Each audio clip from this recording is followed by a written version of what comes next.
Good afternoon, or good morning, or good evening, wherever you happen to be around the world and tuning in.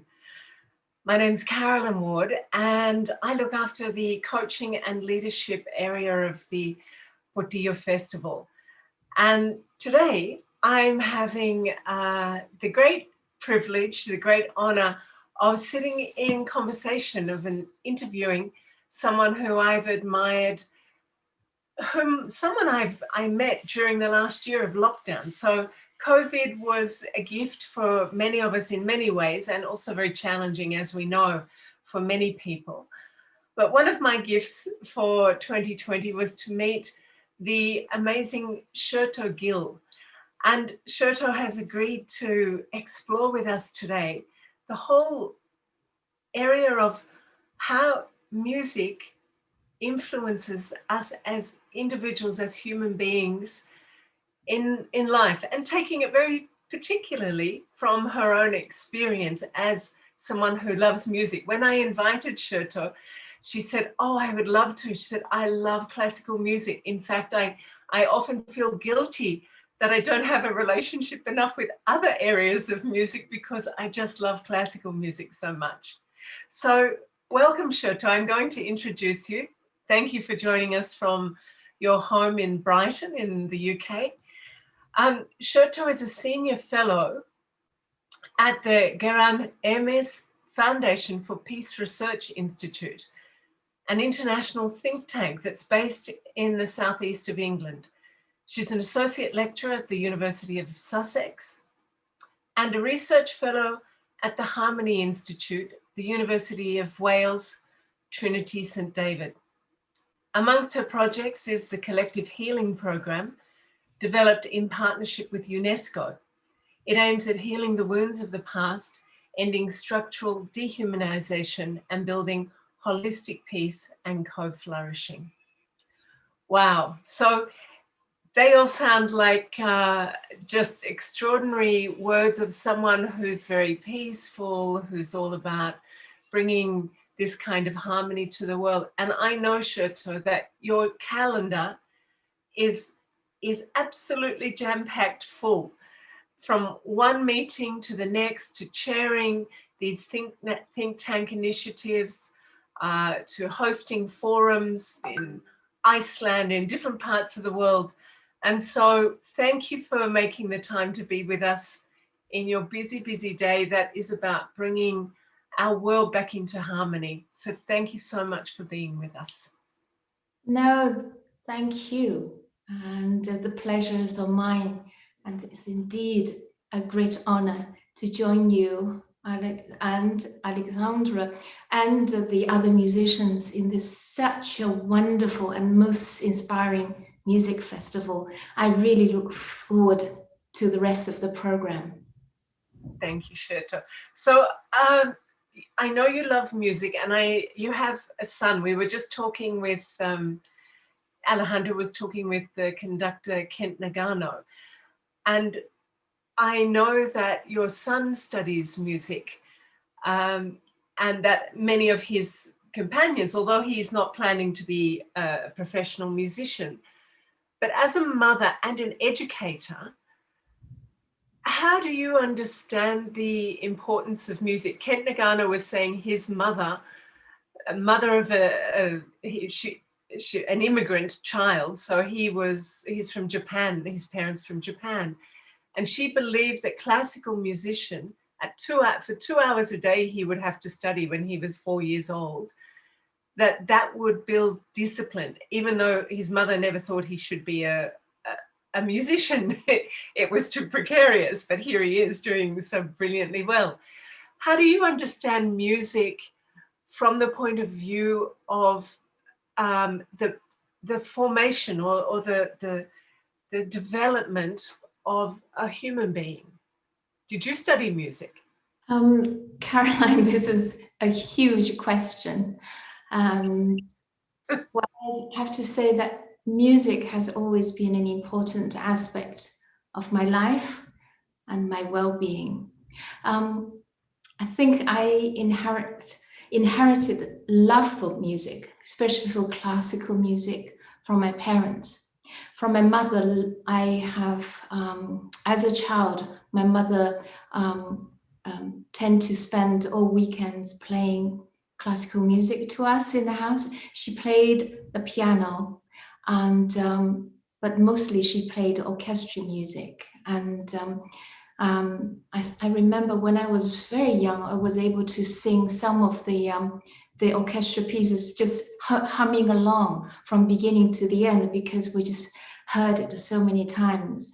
And at that time, it didn't really didn't mean so much, but who knows?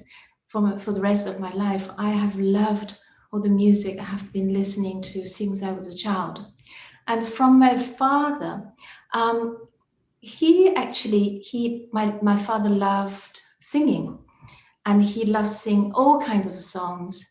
And in fact, he took me into the realm of the opera.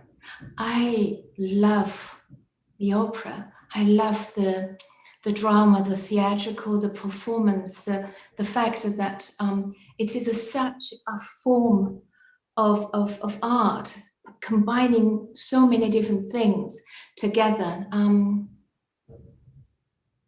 It is magical. But I was never gifted with the talent of music. I do try to play a piece or two on the piano, but my love for music lies in the fact that I am a great listener. I'm a great listener to music. And so, as I said at the beginning, music became a great part of my life. And unlike people who are good at multitasking, they would be able to listen to music and do other things. Me, I can only do one thing at a time. So when I listen to a piece of music, I truly listen. And I learned to listen, and I became fully absorbed by it, became part of it, and let it take me with it. And to such extent, sometimes when I walk in the park, when I listen to music, I would look completely strange, because I float with it, and I've become floating in the music. So it's very nourishing, of course, and nourishing in our inner being, but also nourishing in our life. As you said, I have a boy, and he's classically trained, and he's a pianist. Currently, he's playing some Scriabin pieces. I think we learn a lot from watching children learn to play a musical instrument, and it is a practice itself is such an art. My son didn't start from 4. He started at age of 8. He came to us, and we always have a piano in the house. So he came to us and said, I want to study the piano properly. And so we said, what do you mean properly? He said, I want to play Chopin. I heard a piece of Chopin, I want to play that. And I thought, well, what can I do? We have to take him to a teacher. The teacher was great. He said, why do you want to learn to play the piano? And he said, there's a piece by Chopin, it's so beautiful, it's one of the nocturnes. They're so beautiful that I want to have an experience of playing it myself. And it really reminds us at the beginning of the festival, Alejandra put a beautiful phrase there. You know, the music, it contained in it our inner being, but sometimes it has to allow that inner being to unfold in the world through partaking music in some ways. So I actually spent about 5, 6, even 7 years of my life accompanying my little boy his piano lessons. I turned the pages and I sit with him when he practiced, and I'd attended all his music competitions and so on. So I was always an avid, keen lover of music. And I can go on forever, Caroline. What would you like me to say next? Well, I think that is a great beginning point. And I love this idea that you would disappear into the music in the park and be like this sort of strange elfin creature. When Kent Nagano was sharing, his mum said she was going to take he at the age of 6 and his sister, who was 5, to Bruckner Symphony, but it would go for an hour and a half, and there were two conditions upon which they would be allowed to go. They could not say a word to each other, and they could not move a muscle in that hour and a half when they were 6 and 5. And they agreed. And he said the first 3 minutes were really difficult. And after that, he disappeared. And he went somewhere that, like, he didn't use these words, but I felt like through a portal and somewhere into another universe. And when he came back, it's like his sense of his intelligence, again, not his word, but this multiple intelligence that was bigger than just a small world of a pedestrian life. And I think that's, for me, what you're just explaining in another way.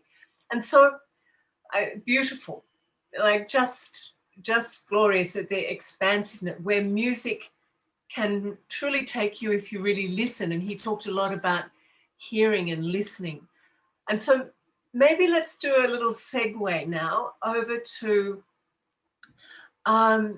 your world of work, because you don't work in the area of music, but clearly music sustains and nourishes your being. Excuse me. What tell us about your work in the world, because it's a kind of high level thinking about many significant human problems, and you're engaging with people who are trying to fix those problems. So tell us a little bit about that, because whilst it might look like it doesn't have anything to do with it, we know that music traverses everything and humanity moves across all spheres. So let's meander for a little bit over to your world of work.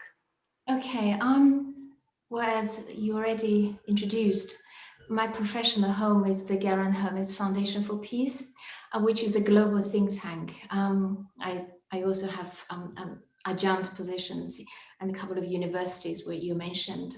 I think I'm perhaps among those very few lucky people for whom work is not much different from life itself. I do lots of research, and research can be very addictive. You read and you think, you write. And in my case, we have dialogue with and the conversations with people from all backgrounds. For example, a few years ago, I did a research on people's experience of well-being. And I talked to 50 people and listened to their life stories, life history. And think about the connection here is music and listening. And what if we all have that gift of listening? You can listen so much in research context or in other kind of human context. You can listen so deeply and you'll hear them out.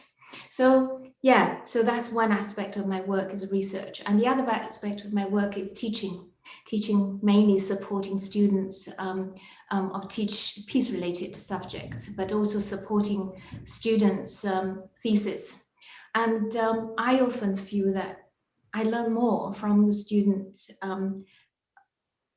probably than they from me. In this sense, teaching and learning are mutually constituted. Again, lots of music teachers would have this experience. In fact, some of my students actually research music. One of my students currently looking at music as a form of therapy for young children who have been traumatized in life in some ways. But I have another student who did research with choristers, people singing together, and also people doing communal singing, such as local choirs and so on. She interviewed a lot of people about their experience of singing and making music together. And she identified something really interesting. She identified this it factor, because people can't describe it. And lots of people she interviewed say this, you know, at one point when you sing, there's you arrive at it. It's the it moment. And what is it moment? It moment is actually characterized by the audience, the singer, the instrumentalist, and the world somehow coming together at this one moment.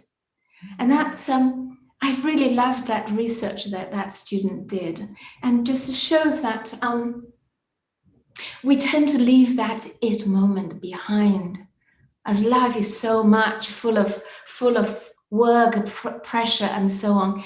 We forgot to live that it moment, and music sometimes takes us to that transcendent it moment. It takes us to beyond. Well, at the foundation, I'll just say a bit more what we do. At the foundation, the think tank and research institute, we tend to dedicate our work to what we call thinking the yet to be thought.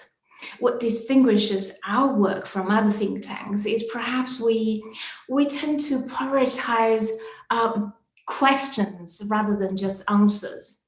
And because any answers we insight gained from the research or thinking process, they are to a huge extent determined by the quality of questioning. Let me give you a few examples of what kind of question we ask. So we would ask questions like, how should we understand peace? What constitutes human well-being? We also ask, what are the structural features necessary for economy and our political institutions so that they can nurture human well-being and the wellness of the planet? Another question is, why is it so important for education to move beyond the tyranny of testing? And you can see these questions have those kind of qualities that's inviting people to actually think and think differently, not just for us as researchers, but also just as human beings. We can engage in these questions and arrive at somewhere that is beyond where we are. And so we do lots of dialogue. Like you mentioned, we do forums and we support forums. And perhaps I just mention, if it helps, mention one example when you actually talk about one aspect of our work is collective healing. And again, this has a correlation to music. So for about 20 years, we have been exploring how to build peace after communities and societies have suffered mass atrocities such as prolonged violent conflict, historical trauma such as transatlantic slave trade and slavery. And these are forms of collective traumas where people are treated inhumanely or they are systematically dehumanized. War, genocide, racism, structural injustice, oppression, alienation, or Trump administration. These are all forms of dehumanization.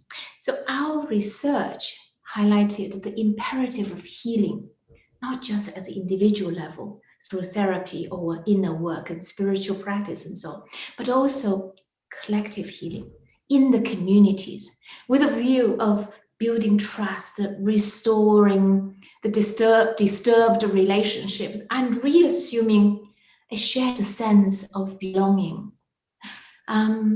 Where did we work? For instance, we work in Lebanon and we supported the development of a garden forgiveness, creating that space for people to contemplate on grievances and trauma and also healing. And in Colombia, we worked with the local communities to provide healing sensitive educations that is human-centered, so for most vulnerable children. And in Rwanda, we collaborated with local NGOs and encouraged girls to learn to dance, to drum. Drum traditionally in Africa a men's business, but we encourage girls to do this, to move to drum, and where stories of genocide can be can be re-traumatizing.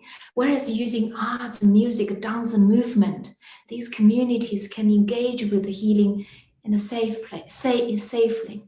And now we're working with UNESCO in co-create a collective healing program aimed at racial equity. Yeah, so this is just some examples of my professional work, but you can see there are traces of it that you can connect. If you want to build a bridge, build a connection, you can build connection with music in many ways. Yeah. Scherto, thank you so much. And as you were sharing, I was, very much aware about just being present, listening, but so many triggers, kind of pinging inside me, because one thing I remember, there was a young woman that I knew in Chile, and she had lived in a community in Uruguay. She was from Colombia, but lived in a community, an arts community in Uruguay. And, they lived and worked on property, and they had their different roles, etc. But she said at the end of a day, this community, I don't know, 50, 60 people, whatever, but they would come together, and the last thing before they went off to their places of sleeping for the day was that they would do some form of art together. And in doing some form of art together, any conflict that they had during the day, which always occurred because it's human beings together, during the actual participation in collective art, the conflict would disappear. It would be healed. And you think, for me, this is a really shocking thing if we think that that is so powerful, just to be present together. And I've seen this in many activities, workshops, where if once people start to do collective art, there's a different atmosphere, and the hard edges between people, or the distances, the fears, the judgments seem to melt away. And yet what we see in our economically driven universe at the moment, or world at least, is that as soon as there's any kind of budget constraints, the first thing to be cut at a government level, at an education level, are the arts. And yet, because it just seems like they're in the curriculum as a nice to have. So learn a little bit of music, paint a little bit, learn to act a little. They're sort of add-ons if you've got the money. Whereas I think many of the things you're talking about is this, it's fundamental to our human wellness and our humanity being well. Can you speak a bit more about that? Let's just meander into this area. Yes, again, a very broad question. There's so much one could say. Perhaps where I will start connecting music and peace, because peace is very much at the core of our work. Let's see if this seems reasonable for you. There are a few things that just came to mind. I will just meander with you. The first is like music, or like peace. Music is simultaneously spiritual, ethical, cultural, and even political. Well, let's take peace. Peacefulness is kind of inner spiritual state that has bearings on our worldly processes, and vice versa. And again, I want to refer to Alejandra's opening kind of phrase, and that just is exactly echo this sentiment. So this vision of our vision of peace should always be positive in a sense rather than negative. We tend to say, well, peace is absence of war and overt violence, but rather peace is constituted like music, is constituted in human life itself. It's part of our well-being and part essential to human flourishing.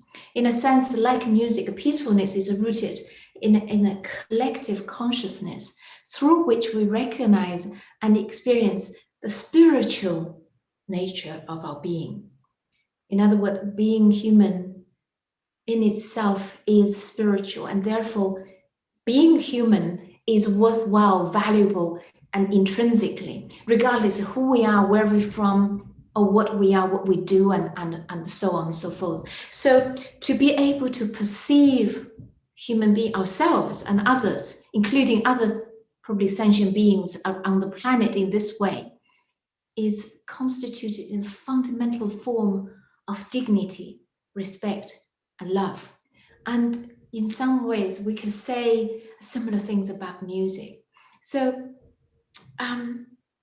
well, there are a few other things we could talk about that play into what you call the wellness of our society. That's particular so because music is it's a uniquely human expression, and it is present in all cultures, and it is also present in the lives of everyone within each culture. So in many ways, music is already constituted in the peacefulness and well-being, as we just touched upon. But why am I saying this? I'm not saying music is you hear music and you feel peaceful, but nor do I saying, music has harmony, structure, and so on. But what I'm saying is that what make music in part constitute in the peacefulness and well-being, as I defined earlier, is precisely because music can enable us to focus on inherent value in the thing itself, and that is music. We listen to music because we listen to music, we play music, we make music precisely because we are drawn to the beauty, the goodness, the wonder, the joy in the music in itself. In other words, music inspires to care, to value, to love those qualities that music, in Alexandra's word, reveals to us. Yeah. So that's one point. And let me just meander a little bit because I'm on a flow. And another point is that music comes from the origin of music really involves a human's desire to dance, to move, to sing with each other. So by its very nature, music is profoundly social, relation, and communal. You just talk about that. Whether we're listening to music alone, or playing music, or singing to ourselves, or we're doing it with others, music already embodies that this relational process is a dialogue. It's a form of dialogue with the composer, dialogue with other instrumentalists we've played in the orchestra, with your audience, or even dialogue with ourselves, with the world. Through music, we, in a sense, that we engage in this mutual relating, and that in that mutual relating, we engender some kind of wellness, goodness, and we create that circle. You just talk about that doing arts in the community. We create a circles of belonging. Well, think about peace again. The most difficult part in building peace is a difference. People are different. Our thoughts, our language, our history, our beliefs, our culture practice, our woundedness, our grievances, they can all be barriers to mutual understanding and mutual appreciation. It's very difficult when there's a kind of a gulf often between us and them. To reach that we is different, whereas music, through its language, or music as a form of life, a process of relating, we just said, and there's very intensity of emotional, affective experience And here I'm thinking about, yeah, no, that intensity. To think about the first time one listens to Wagner's overture for Tristan and Isolde, that intensity of emotion. But in doing that, music can create that spontaneous community, even among total strangers. And I want to make, sorry, Karen, can I just flow a bit more? And this is really interesting because you really make me think of this. And that is when we listen to music, we don't really, life is fragmented. Being is lots of tend to be very fragmented. But when we listen to music, music allows us to experience it as a whole, because half a phrase or a few bars do not constitute a music, and instead it has to be appreciated, played, listened to as a whole piece.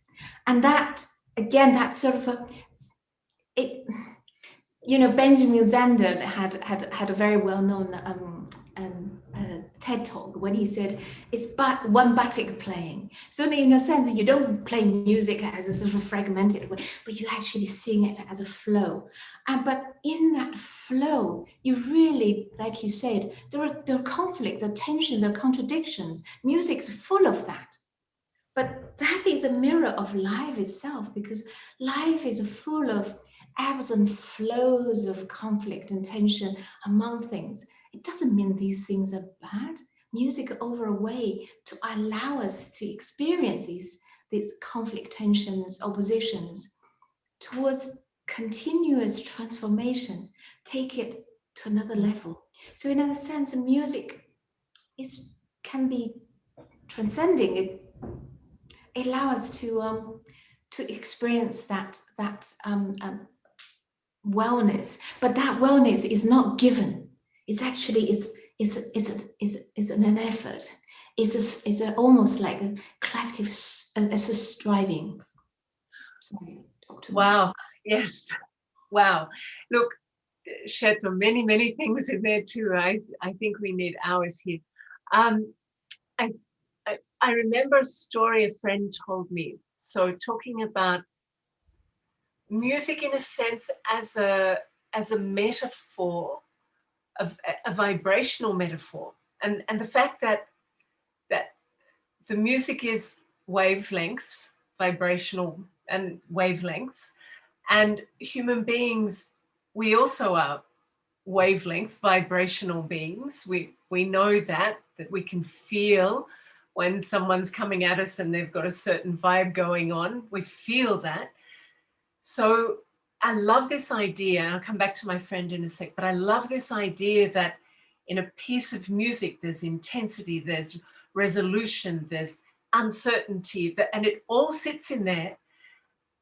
And we move it along that journey as well. And then it resolves in some way or another. Not always like a Hollywood ending, but there's a resolution that contains everything as oneness, and it's held in beauty.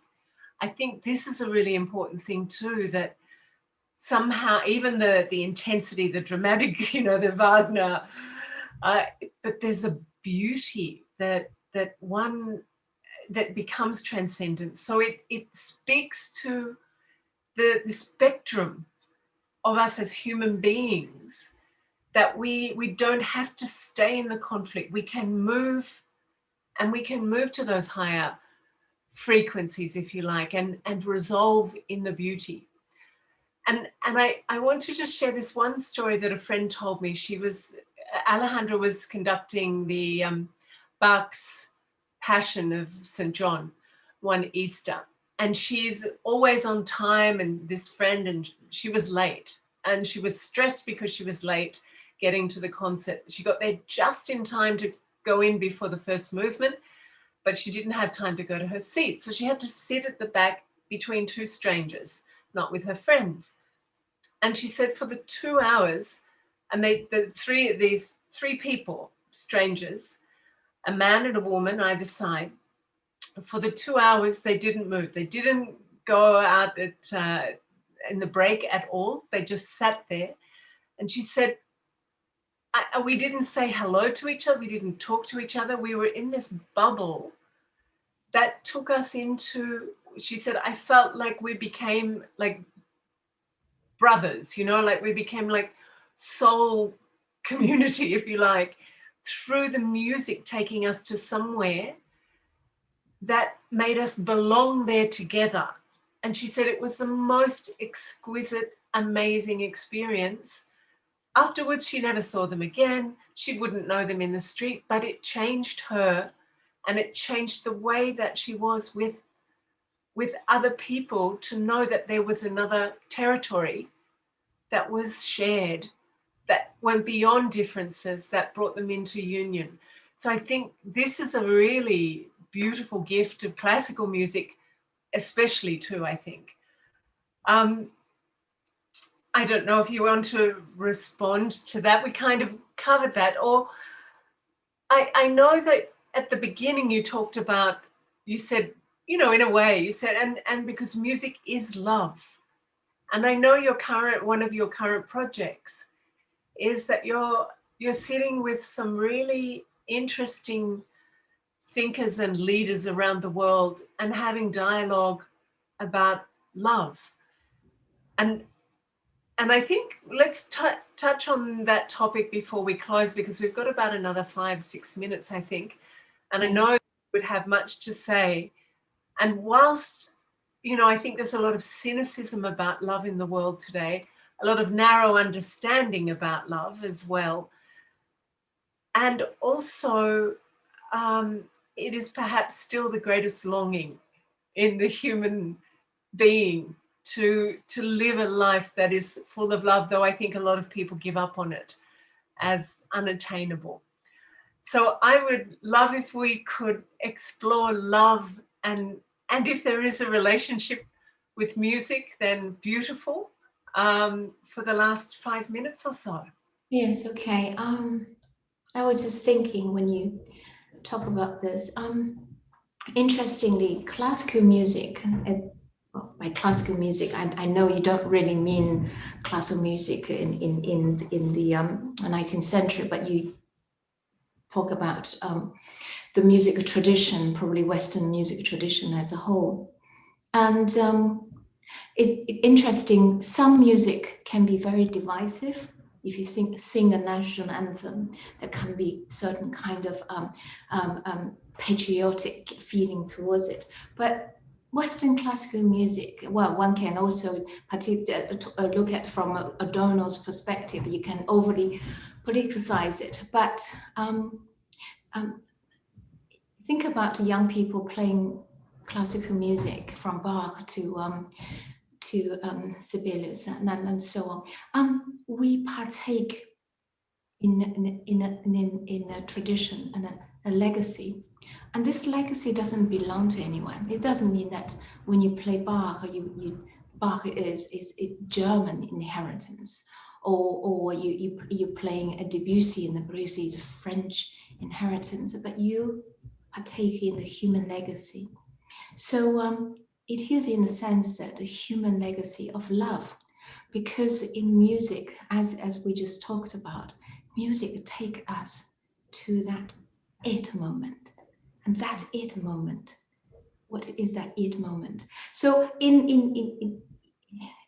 when I write, I tend to want to use words in their verb form rather than in their noun form. Because when you talk about what is music, when you try to define it, this way define it, the classical music, that way define it, they can be quite divisive, and also can be somewhat, whose values you're advocating when you define it this way, or whose values you're advocating when you define it that way.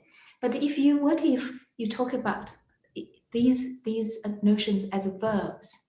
For instance, peace as a verb, making peace, or if there is no word called piecing, but otherwise it's but word but harmony is harmonizing, and the music is a music making. When you're doing that, is a form of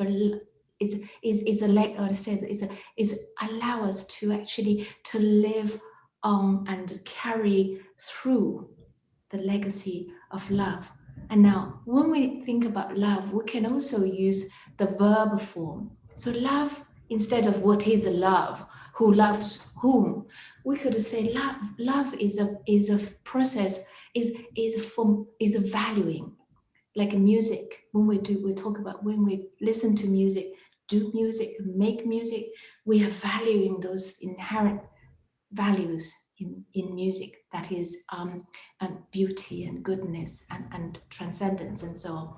And equally, we could think love as relationing or relating. Love bring us together. Love create that bond. And you can see every one of it. It has music as a connect to it. And maybe you could also say love is a form of caring. And that all these three way of using verbs to describe love, of loving, is actually mirrors the way music is to our life. Music allows to value those important things. Music allows to connect, bring strangers together. Music itself is a community making. And music is also allowing us to care for each other, care for the world, care for those beauty, the wonderful kind of forms that's in the music itself. So yes, in many ways we can do that.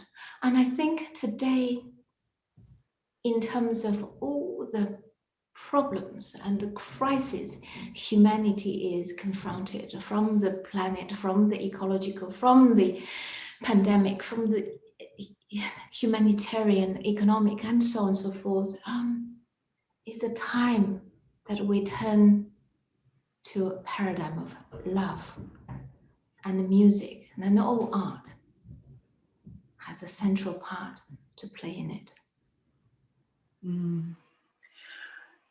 I'm remembering as I listened to you a story I heard, the wonderful Jean Houston from the US telling in a talk I went to many years ago here in Sydney, actually.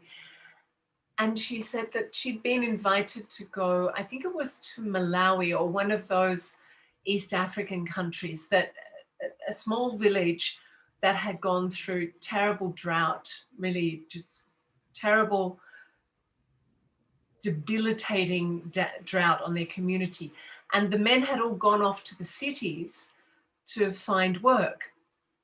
And they were supposed to go find work and send home resources. Well, they didn't, they just disappeared. And the women were left to try and figure out what to do. She said, so she'd been invited as a social change maker and, thinker and connector and activist to go and support these women. She said, but she learned so much more than she had to offer. She said, because they came together this first day that she was there, they were to meet the Council of Women. And the first thing they did, from their meager offerings, they all brought some food. So they ate first. They didn't talk about the massive amount of problems that they had to deal with. So they sat down and they ate and they shared all the conviviality of it. Then they drummed, then they danced, then they sang, they told stories, and then they sat with their, list. I'm sure they didn't have a whiteboard, but you never know. And they sat with their list of things to do and really complex problems to be addressed. And she said it was astonishing how they just went through and ticked off the list with the most kind of a whole type of solutions, whole thinking that had come from living out these arts together. So it opened the multiple intelligences, not just their rational mind, which they needed to be able to address really complex issues on every level. And I think what we see here is that, I know you're doing some work also around governance and the future of governance. It's how could we ever get our local governments, imagine our governments actually getting out of their adversarial way and moving to include arts. It's not going to happen in my lifetime, I'm sure, but it would make a world of difference. And there would be these other more, I don't even say humanitarian, like these core values that people would address. So we've got a long way to go, but there are solutions sitting around us. Absolutely. And music, again, is a beautiful metaphor for all this. For instance, we can think about governance or what decision-making process, just like those women had offered. It's like, why don't we have relational dialogical governance where leaders don't sit and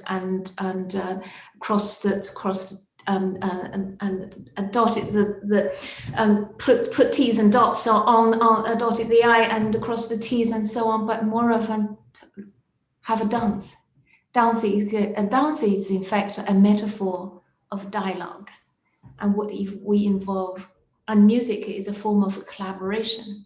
What if there is collaboration, there's a relational process in governance? Then we will not see this kind of divisiveness. And also to remember that globally, there's a very little listening. There's a very little listening. So much we can learn from music. And the music is all about listening. Without listening, there cannot be music. And what if global leaders, we all kind of listen to each other?